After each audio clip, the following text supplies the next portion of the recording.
Wouldn't it be great if our brains came with a user manual, some kind of guide to help us figure out all its quirks, why it breaks down sometimes, and how to tap into its incredible power? Well, what if I told you that manual kind of does exist?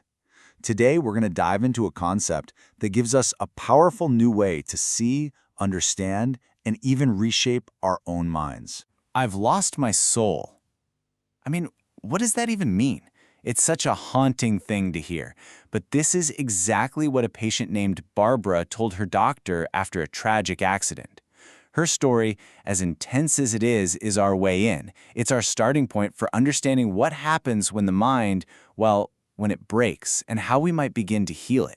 So, to really get what losing a soul feels like, we gotta meet Barbara. And yeah, her story is an extreme case, for sure. But it reveals something so fundamental about how all of our minds work. Let's start with who she was before everything changed. Before the accident, Barbara was she was the heart of her family. Her psychiatrist, Dr. Daniel Siegel, he watched home videos and saw this incredible connection she had with her kids.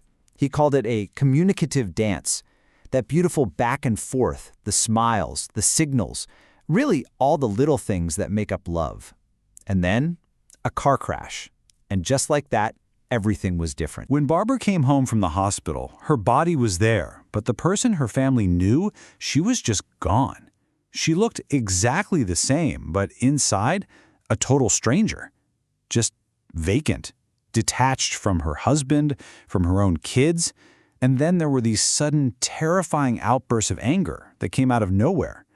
For her family, it was like the woman they loved had simply vanished into thin air. So what was actually happening in her brain? The accident had done a real number on her prefrontal cortex. Now this part of the brain, it's not just for doing homework. It's the master integrator. It's the hub that connects everything. Our thoughts, our feelings, our memories, and even our connection to other people.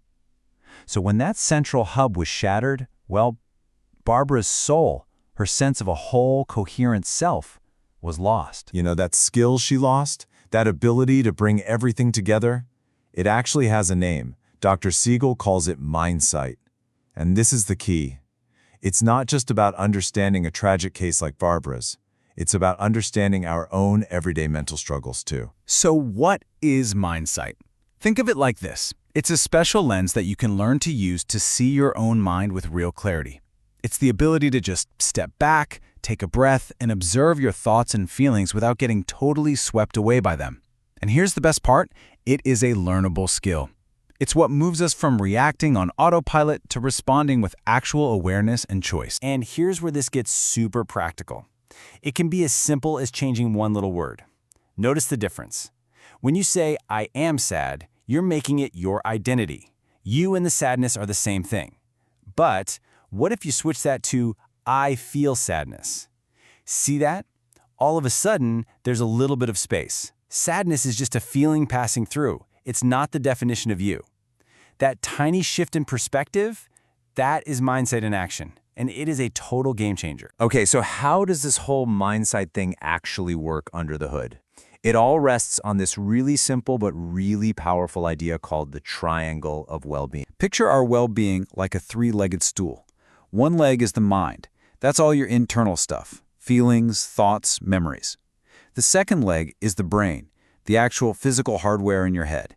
And the third leg, which is so critical, is our relationships, how we connect and share energy with other people. The thing is, they're all linked. You can't move one without the others moving too. It's like a set of gears.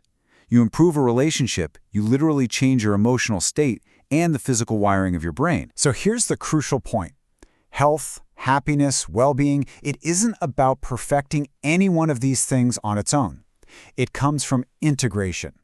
It's when our mind, our brain, and our relationships are all working together in a flexible, harmonious flow, like a well-rehearsed orchestra.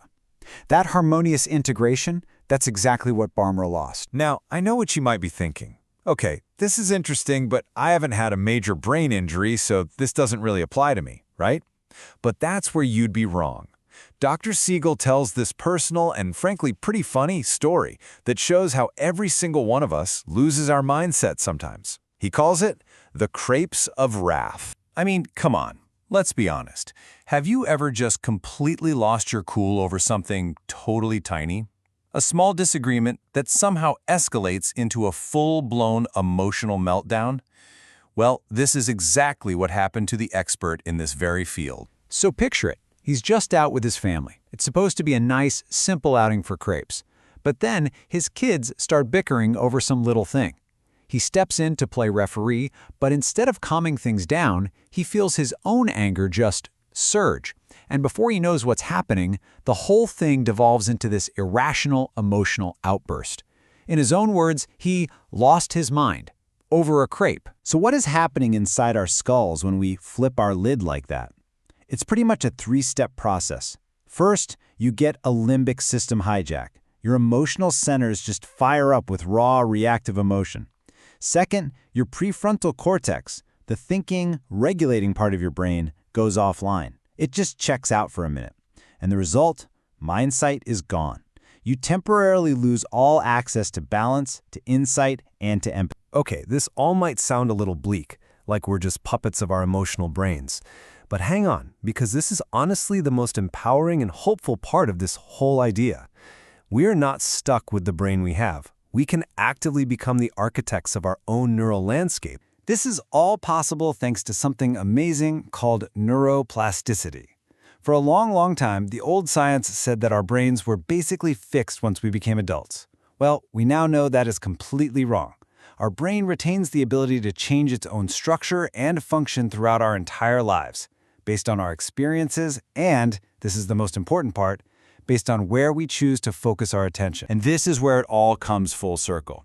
Dr. Siegel says that when we practice mindset, when we intentionally focus our attention on our inner world, it's like we're picking up a mental scalpel.